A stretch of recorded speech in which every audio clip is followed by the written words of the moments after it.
The address is a poignant account of a daughter who goes in search of her mother's belongings after Second World War in Holland.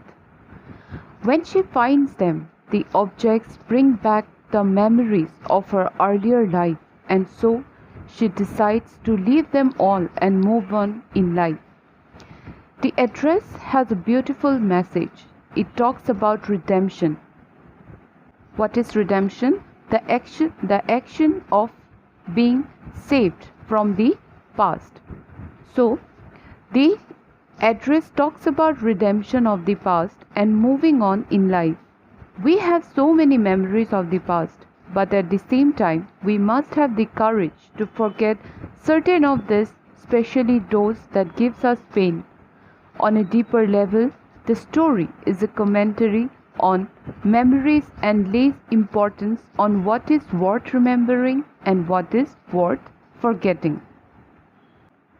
The story relays events before and after the war as the female narrator attempts to confront her past when she visits the address where her mother's belongings were stored, Mrs.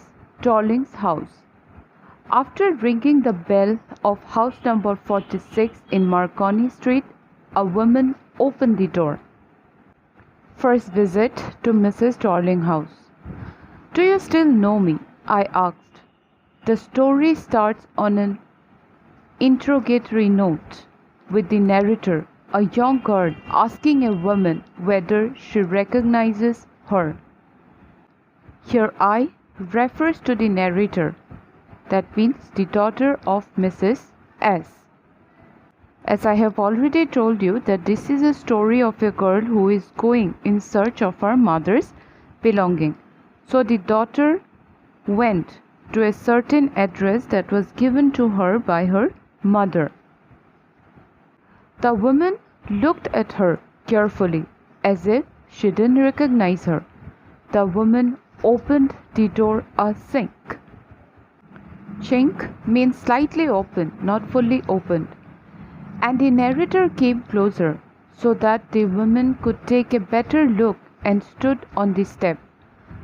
The woman responded negatively. She said she didn't recognize the narrator. She didn't know the narrator. The narrator still gave her introduction. She said she was Mrs. S.'s daughter.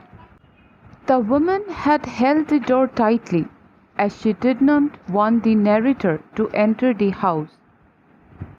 The woman did not invite the girl inside the house and instead dealt with her on the step outside.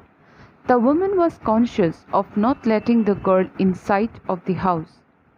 The woman kept staring at her, giving no sign that she had recognized her. The woman's behavior made the narrator doubt that whether she was at the correct place or not. She felt that she had rung the wrong bell, means she had come to a wrong house. It was possible for the narrator, as she had seen the woman only once, and that too for a short time many years ago. That is why she was thinking that she might have come to a wrong address. But then the woman removed her hand from the door to open and moved to the side of the door.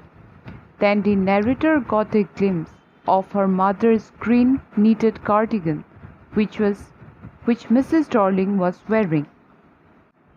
The wooden buttons of the cardigan had become yellowish because of washing of the cardigan. The narrator was confirmed that she had come to the right address.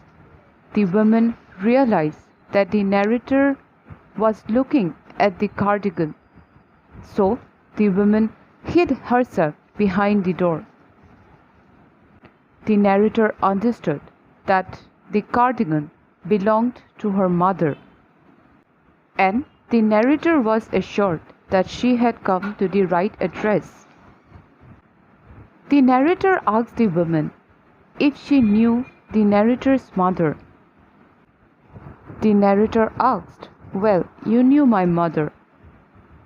The woman, instead of answering, expressed her dismay. The woman said, "Have you come back? I thought that no one had come back." To which the narrator replied that only she had come back. The woman in her statement was referring to the concentration camps where the narrator's family had been deported like all other Jewish families during the Second World War. The narrator's family had to leave their house to take refuge in places far away to escape persecutions by the Nazi.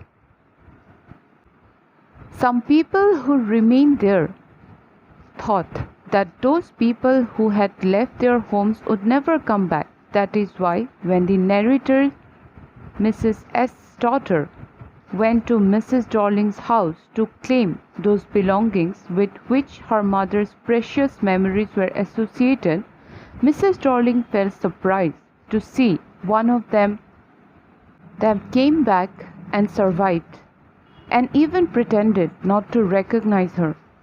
The narrator's mother trusted Mrs. Dorling with her precious belongings when she left her home, but Mrs. Dorling abused her trust and did not want to return the belongings now. The readers could also guess how war had caused an upheaval in the lives of the narrator and her mother. In the passage behind the woman, a door opened and again closed. A foul smell came from the passage. The woman refused to help the narrator and avoided any conversation with the narrator. The narrator told her that she had come for a specific purpose and wanted to talk to her for some time, but the woman was very uncooperative. The readers here can perceive the guilt in the woman's action. The woman claimed that it was not convenient to talk to her now and asked the narrator to come another time. The woman closed the door and went inside the house, while the narrator stood on the step outside. She saw a curtain moving on the window way. Someone was staring at her from inside the house. The narrator could hear the woman talking to someone inside the house, from whom the woman hid the narrator's identity. The narrator looked at the number plate again. "Darling" was written on the plate in black letters on white enamel. Little higher on the surface of the doorway, the number of the house was written, number 46. The narrator here wanted to say that she had come to the correct address. Now, if you notice that till now the narrators did not reveal the woman's identity, but now we came to know her as Mrs. Dorling of house number 46. And how very cunningly she had taken away all the precious belonging of her mother, we will learn in our next video.